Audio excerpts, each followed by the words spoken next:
Hey guys, I'm here at Eagle Ridge GM in Coquitlam. My name is Brandon, and driving a vehicle with an automatic transmission seems pretty straightforward. You just put it in drive, step on the gas, and go. Well, I'm here with 4 things that you can do to reduce premature wear on your transmission. So let's take a look.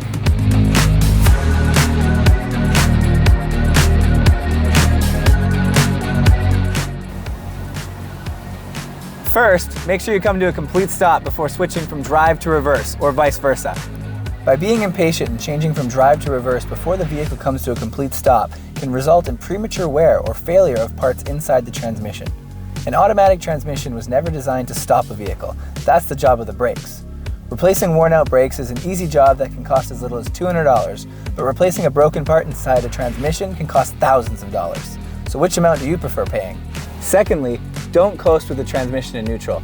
Not only do you lose some of your control, but you're also wasting fuel. Modern vehicles don't actually use any fuel when coasting and in drive, or in a gear in the case of the manual transmission. A vehicle's ECU shuts off the fuel injectors and lets the momentum of the vehicle continue to turn the engine, while also providing some deceleration while you're in gear. Third, don't launch your vehicle. And by that I mean don't rev your engine in neutral and then pop it into drive.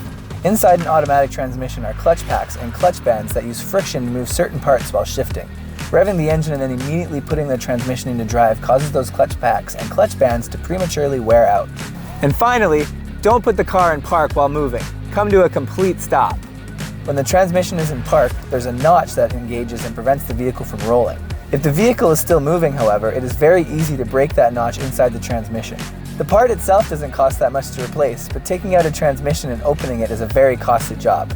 So there you have it. The 4 things that you can do to keep your transmission healthy and smooth on the road. I'm Brandon at Eagle Ridge GM. Come on down to see me or any of our team members here and we'll get you all the information you need on your new GM product. We'll see you soon.